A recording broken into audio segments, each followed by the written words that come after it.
Assalamualaikum warahmatullahi wabarakatuh. Perkenalkan, nama saya Fitria Sayyidatul Faisa dari uh, jurusan PGMIC.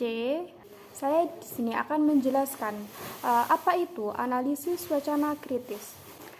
Analisis wacana kritis merupakan media pengungkapan kekuasaan, dominasi, dan ketidaksetaraan dipraktikkan, diproduksi, atau dilawan oleh teks tertulis maupun perbincangan dalam konteks sosial dan politis. Analisis ini mengambil posisi melawan arus dominasi dalam kerangka besar untuk melawan ketidakadilan sosial. Analisis wacana kritis adalah pendekatan konstruktivis sosial yang meyakini bahwa representasi dunia bersifat linguistis diskursif. Makna bersifat historis dan pengetahuan diciptakan melalui interaksi sosial. Analisis wacana kritis berasal dari munculnya konsep analisis bahasa kritis dalam dunia pendidikan barat. Analisis wacana kritis merupakan kelanjutan atau bahkan bagian dari analisis wacana. Kajian analisis wacana ini begitu luas, baik dari segi cangkupannya, metodologinya, maupun pemaknaannya. Analisis wacana kritis mempunyai ciri yang berbeda dari analisis wacana yang bersifat non-kritis, yang cenderung hanya mendeskripsikan struktur dari sebuah wacana. Analisis ini bertindak lebih jauh di antara dengan menggali alasan sebuah wacana memiliki struktur tertentu yang pada akhirnya akan berujung pada analisis hubungan sosial antara pihak-pihak yang mencangkup dalam wacana tersebut. Analisis ini juga merupakan kritik terhadap linguistik dan sosiologi.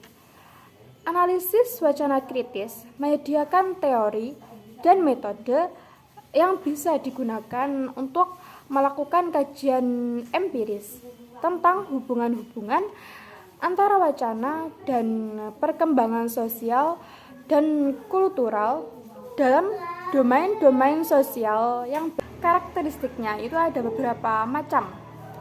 Yaitu yang pertama dari tindakan. Ada beberapa konsekuensi dalam memandang wacana.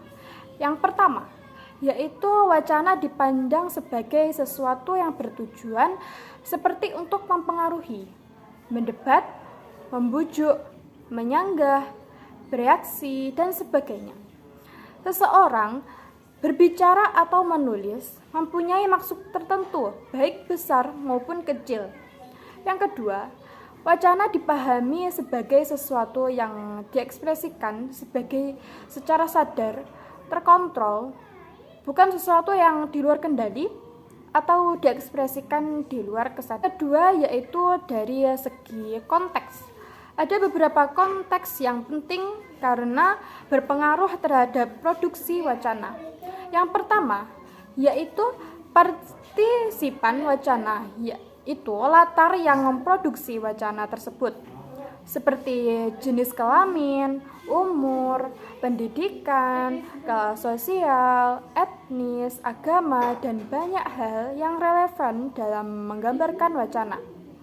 Yang kedua, yaitu latar sosial tertentu seperti tempat, waktu, posisi, pembicaraan, dan pendengar atau lingkungan fisik dalam konteks yang berguna untuk seperti sesuatu wacana. Dari segi historis, salah satu aspek terpenting untuk bisa mengerti sebuah teks adalah menempatkan teks tersebut sesuai dengan posisinya di dalam sejarah. Dari segi kekuasaan menerapkan pengendalian terhadap satu orang atau kelompok, mengendalikan orang atau kelompok lain lewat wacana. Pengendalian di sini tidaklah harus selalu dalam bentuk fisik, dalam langsung, tetapi juga secara mental dan psikis. Yaitu yang ideologi. Ideologi dari kelompok dominan hanya efektif apabila masyarakat tersebut memandang ideologi yang disampaikan sebagai suatu kebenaran dan kewajaran. Ideologi membuat anggota suatu kelompok akan bertindak dalam situasi yang sama. Dari segi ideologi dari kelompok dominan hanya efektif apabila masyarakat tersebut memandang ideologi yang disampaikan sebagai suatu kebenaran dan kewajaran. Ideologi membuat anggota suatu kelompok akan bertindak dalam situasi yang sama, dapat menghubungkan masalah mereka dan memberikan kontribusi dan membentuk solidaritas dan kohesi dalam kelompok. Menurut teori, analisis wacana kritis digunakan untuk menganalisis wacana-wacana kritis, di antaranya politik, ras, gender, kelas sosial, hegemoni, dan lain-lain. Suatu teks terdiri atas beberapa struktur atau tingkatan yang tiap-tiap bagian saling mendukung. Pembagiannya ke dalam 3 tingkatan, yaitu yang pertama, struktur makro. Ini merupakan makna global atau umum dari suatu teks yang dapat diamati dengan melihat topik atau tema yang dikedepankan dalam suatu berita. Yang kedua, yaitu superstruktur. Ini merupakan struktur wacana yang berhubungan dengan kerangka atau teks. Bagaimana bagian-bagian teks tersusun ke dalam berita secara utuh.